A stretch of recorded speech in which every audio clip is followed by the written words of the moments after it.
Yankees acquire closer Devin Williams from Brewers. The New York Yankees acquired closer Devin Williams from the Milwaukee Brewers in exchange for left-hander Nestor Cortes, prospect Caleb Durbin and cash considerations, the teams announced Friday. A two-time All-Star, Williams has established himself as one of the premier relievers in baseball over the past 5 seasons behind an elite changeup known as the Airbender, posting a 1.83 ERA in 97 career relief appearances.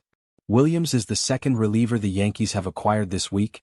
They agreed to terms to re-sign Jonathan Loaisiga, pending a physical, on Wednesday. Williams will slide into the back end of a Yankees bullpen that lost Clay Holmes to free agency, could lose free agent Tommy Kahnle, and will feature Luke Weaver, a revelation in 2024. It could, however, be for just one season because Williams is slated to become a free agent next winter. Yankees general manager Brian Cashman said a contract extension for Williams has not yet been discussed internally or with Williams' agent. "Just wanted to secure the opportunity and then we'll see where it takes us," Cashman said. Cashman said he has discussed trading for Williams with the Brewers for years, at trade deadlines and spring trainings. He added that whether Williams will become the Yankees' closer, Weaver is the other obvious option, will be up to manager Aaron Boone. "Certainly doesn't seem to be afraid," Cashman said. "You can't do that job if you're afraid of the big stage. So we're looking forward to adding him into the mix, and the job isn't finished here."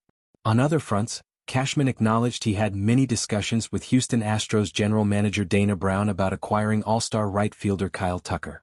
The sides couldn't come to an agreement and the Astros sent Tucker to the Chicago Cubs on Friday. Money motivated Milwaukee to move Williams. The cost-conscious Brewers avoided arbitration with Williams a year ago by signing him to a 1-year, $7.5 million contract with a club option to potentially avoid arbitration in 2025. Milwaukee declined the $10.5 million option in November, knowing Williams' injury-truncated 2024 season would net him a smaller salary in arbitration, but they chose not to wait until arbitration to move Williams, extracting value in the off-season and avoiding any in-season complications before inevitably being outbid for his services in free agency next winter. After making his Major League debut in 2019, Williams won the National League Rookie of the Year award in 2020 as the Brewers' setup man after allowing 1 earned run in 22 games in the COVID-shortened season. Williams, 30, remained a setup man for closer Josh Hader until Hader was traded to the San Diego Padres in July 2022. In his first full season as closer in 2023, Williams pitched to a 1.53 ERA with 36 saves across 61 games.